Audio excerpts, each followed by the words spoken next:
Hello guys, good day. So today we're going to learn about graphical analysis. We're going to analyze the motion of an object or a body using graphs. So let's have two cases. The first case is, what if this toy truck moves with constant velocity? Let's start at time 0, and then every second, let's say the toy moves 1 centimeter, 1 second, 2 second, 3. Like every second, it moves about 1 centimeter. So that's the first case. What if, for our second case, what if the toy truck moves with increasing velocity? So it means every second it covers more distance. 1, 2 second, 2 second, 3 second, 4 second, 5 second, and so on. So it's travel faster and faster. So we have two cases. The first case is constant velocity. The second case is accelerating. Okay? So let's analyze the graph of our toy truck. By the way, Feuerwehr means, I think it's a German for fire department. So yeah, just some trivia. Okay, so let's graph the position versus time of our object for the first case. So this is your case 1, constant velocity. And for the case 2, let's say it is accelerating or increasing velocity. Apologies for my handwriting. Okay, so our first case, let's say after 1 second, it moves like with the same interval, something like that. So you can point it manually. So if you get to look at this graph, it is a straight line graph. Okay, that's the graph for a toy or an object moving with constant velocity. What if for our second graph, it moves like this? So let's say after 1 second, it's a little bit slow, another second, and so on. So here, the graph seems to be a curve. It's not a straight line, but it seems to be a curve. Okay, so this is the graph which you can say that the object is accelerating. It's a little bit parabolic or curved. Okay, so let's analyze the graphs. So let's go back to our graph here. We have displacement time graph and we have velocity time graph. Now, what if we're going to compute the slope of a displacement time graph? If you remember, the slope is defined as rise over run. Okay, so it's rise over run, or delta y, I'm referring to the y-axis here, over delta x-axis, and that is your slope.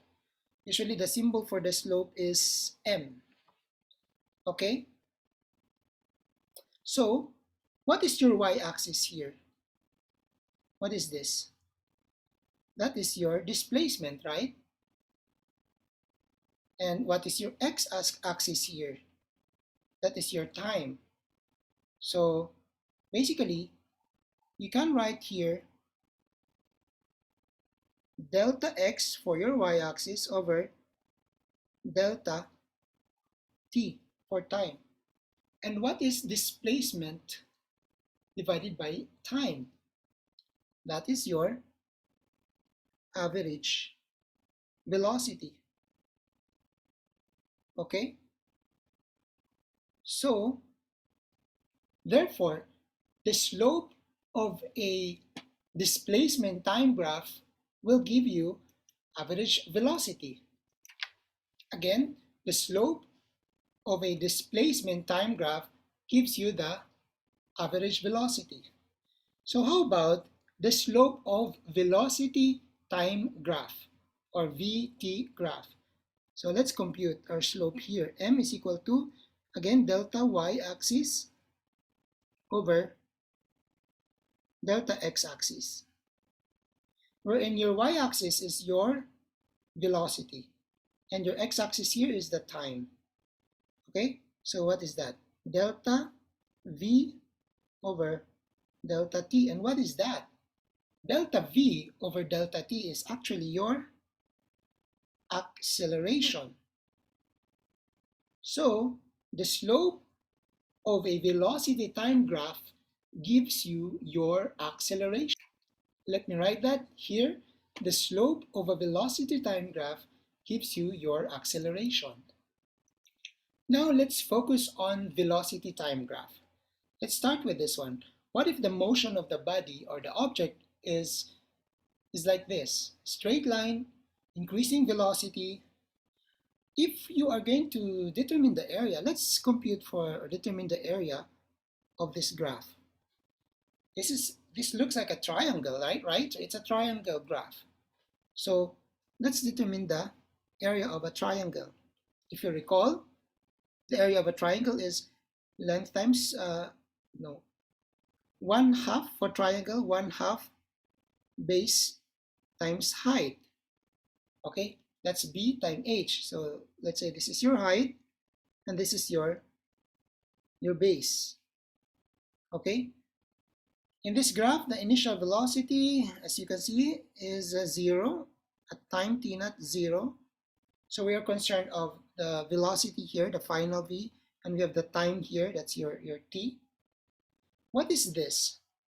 So area equals length, base times height, wherein your base is the time and your height is basically your velocity on the y-axis. Okay, let me write it properly. Now, if you're going to recall your kinematics equation, so here I included the kinematics equation. Let's say equation number 1, 2, 3, and 4. Now, if you're going to analyze this, you have here given. So you have the initial velocity, the initial time, or the t is also given. The final velocity is given, and let's say we're going to find the x. So what equation are you going to use? So you have x here, you have v naught, you have v, and you have t. So it should be equation number 2. Okay, so let me write that. Equation number 2 is x equals 1/2 v naught plus v times t. So but here, as you can see, v naught is 0. So you can actually cancel out v naught because it is 0. So x will become 1/2 times v times c. I think we forgot something in our area here. I think I forgot the 1/2. So it has to have 1/2, the area of a, look at this, the area of a triangle. So I made a mistake, but now but look at them. Look at that. They seem to be the same. Okay, so it means the area under the velocity time graph gives you your displacement, right? So this is now the area under the velocity time graph gives you your displacement. So let us analyze another graph. Okay, so this time let's say this is the graph of a body moving with constant velocity. As you can see here, if you have v naught here and then you have v final, they're actually the same. Okay, so they're the same. And what's the area of a rectangle? If you recall your elementary, it's length times width. So let's say this is your length, which is actually your time. And this is your width, which is basically the velocity, right? So the area is equal to length is time and width is your velocity. So again, using equation number 2, again, x equals 1/2 v naught plus v times t. But here, this one is also v. They're equal. So x equals 1/2 v plus v. Well, it's actually 2v. X equals 1/2 2v times t. The 2 will cancel out. Okay, so what you will have is x equals v times t. And actually, the area here is the same, v times t. Okay, so again, the area under the velocity time graph will give you the displacement. Don't forget the unit for displacement is in meter. Okay, so yeah. So, okay, in summary, if you have a displacement time graph, the slope of xt or displacement time graph gives you the velocity. Again, the slope of a displacement time graph gives you your velocity. Now for velocity time graph, the slope of vt or velocity time graph gives you your acceleration, delta v over delta t. Now we also have another information here. The area of velocity time graph gives you your displacement. So this area here, we're going to color that area of, in this example, it's a triangle. Okay, so the area under that will give you your displacement. So for this area, it's a rectangle, so that's 1/2 VT, base times height. Okay, so let's have an example problem. So we have here the graph of the motion of LRT from Tayuman Station of LRT to Bangbang Station, Bambang. So Tayuman is near the Department of Health, so this is DUH, sorry about that. It should be Department of Health, DUH. Okay, and let's analyze this graph. So as you can see here, the LRT starts from rest. So I ride with an LRT from Tayuman Station. I used to do my OJT in Department of Health. And then, syempre, the LRT travels smoothly, starting from rest, faster and faster. After some time, it reaches its constant velocity or like cruising speed. And nearing the station, it has to stop, so it decelerates until it stops. So I have to get out of the train in Bangbang Station.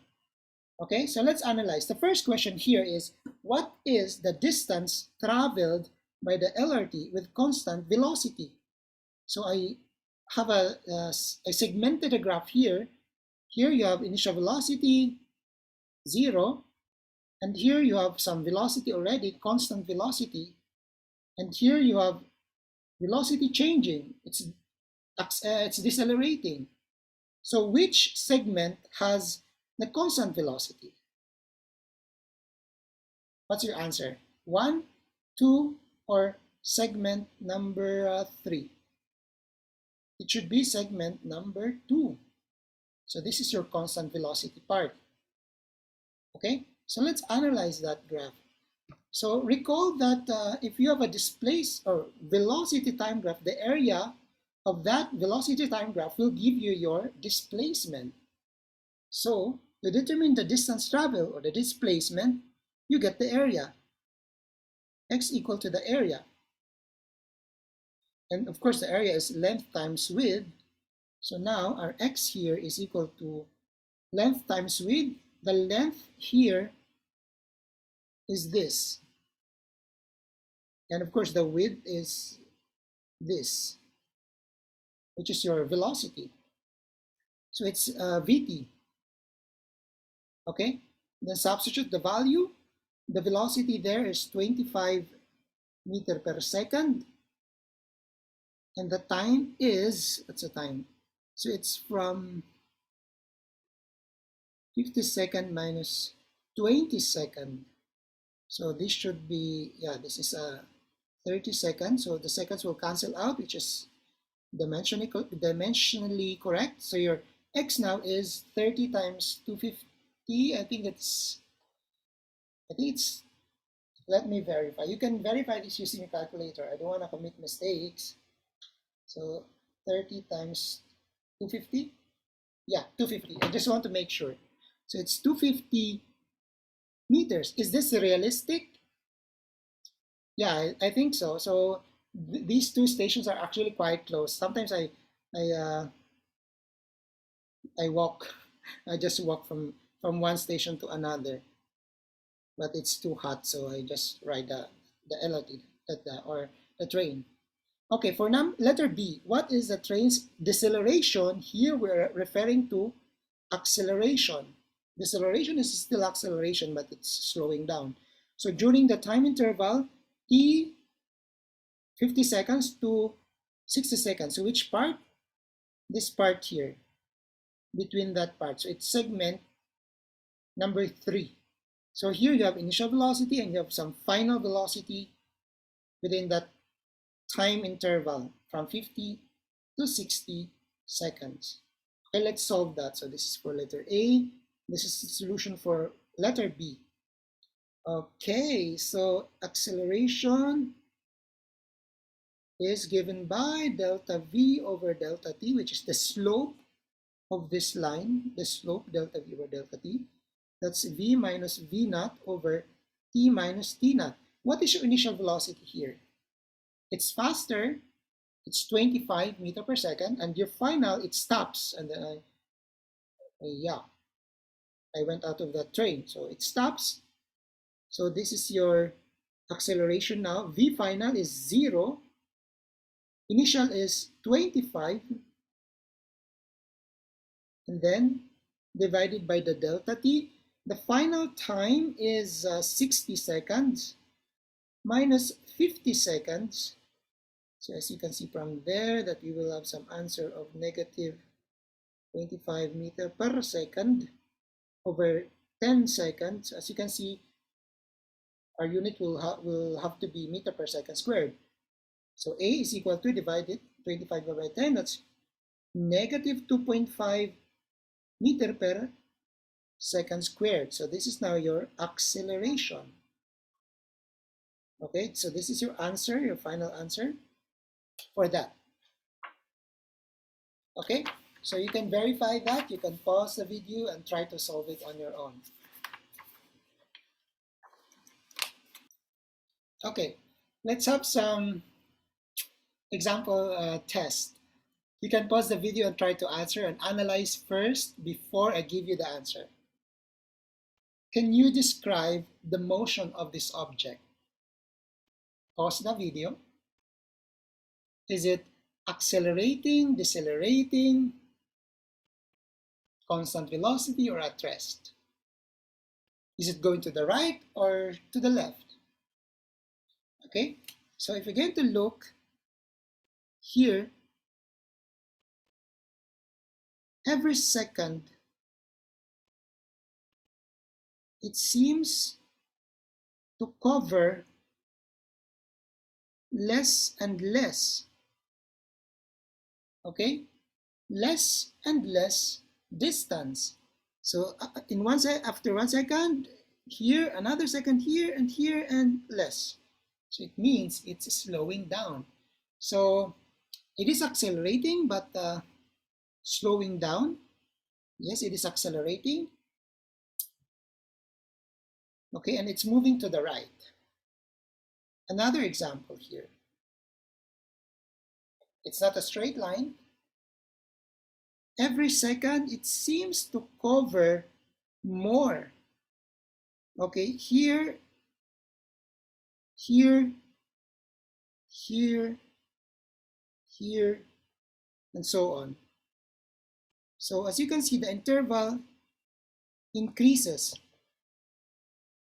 Okay, so it means it's getting faster and faster, but it's going to the opposite of x, to the negative x. So it's going to the left. So this is still accelerating and going to the left or the negative direction. How about this one? It's going to the left, but it hasn't reached the left side yet because it's the 0 mark here, 0 position. But as you can see, the interval of the distance is getting shorter and shorter. So it is still accelerating but slowing down. Okay, let's have another graph. As time passes, the position doesn't change. Is there acceleration? No. The position doesn't change. Let's say the car. 1 second, 2 seconds, doesn't change. It is the graph of a body at rest. How about this one? At certain time, whatever the time is, the position is everywhere. Is this possible? Can you be in a single period of time at different places at the same time? That's not possible, guys. So this is a wrong graph. You cannot have this kind of graph.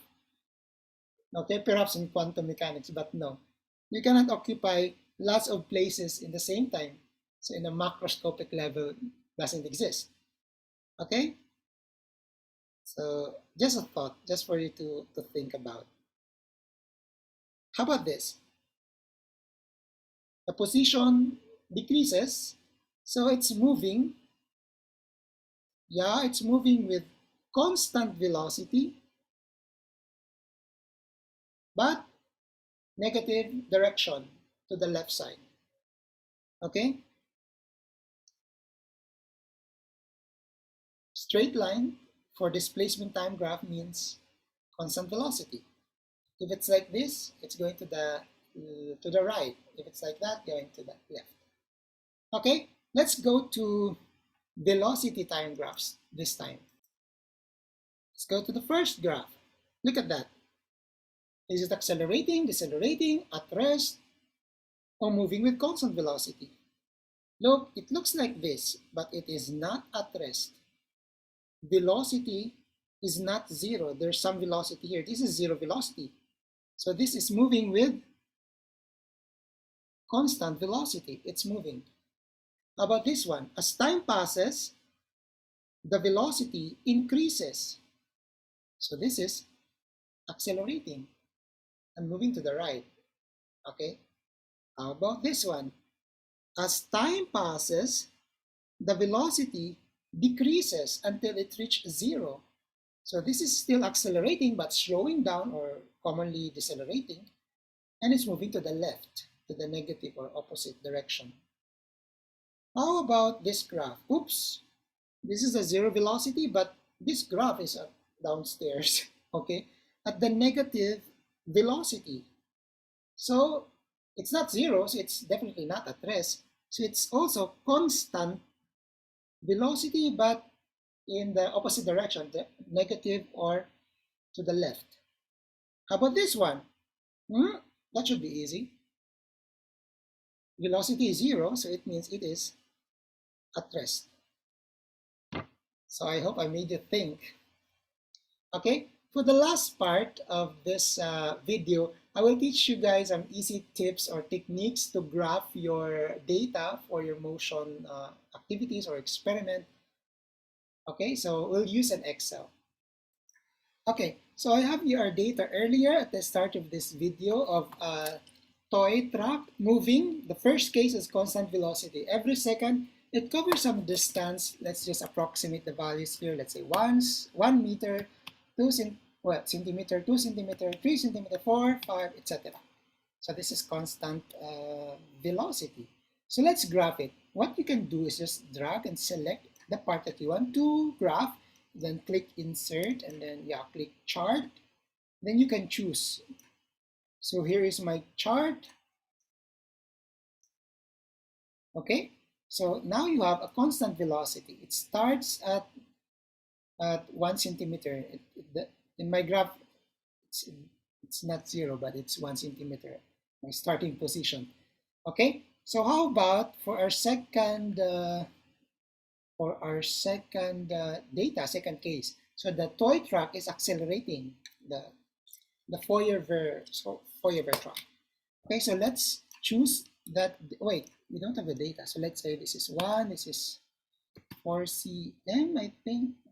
It's like 9 cm, perhaps 16. It's getting faster and faster, so it covers more and more distance. If you're going to graph this, just select that box, that data set, and then click Insert Chart. Should be fine. Mhm. But if you get to look at this graph, it doesn't look nice because it's like straight line. So what you can do is you can actually change that. There's some options on the right side here. You click Setup, perhaps it's not straight. Yeah, that one is better. Okay, so now it's easier for you to graph data. You can use these skills of using Excel or Google Sheets for other types of data as well. Okay, so I hope you enjoy this video and you've learned something from graphical analysis of motion. And if you have some comments or questions, you can comment down below. Okay, enjoy learning, guys, and hope to see you in the next lesson, the next video. Cheers, bye-bye.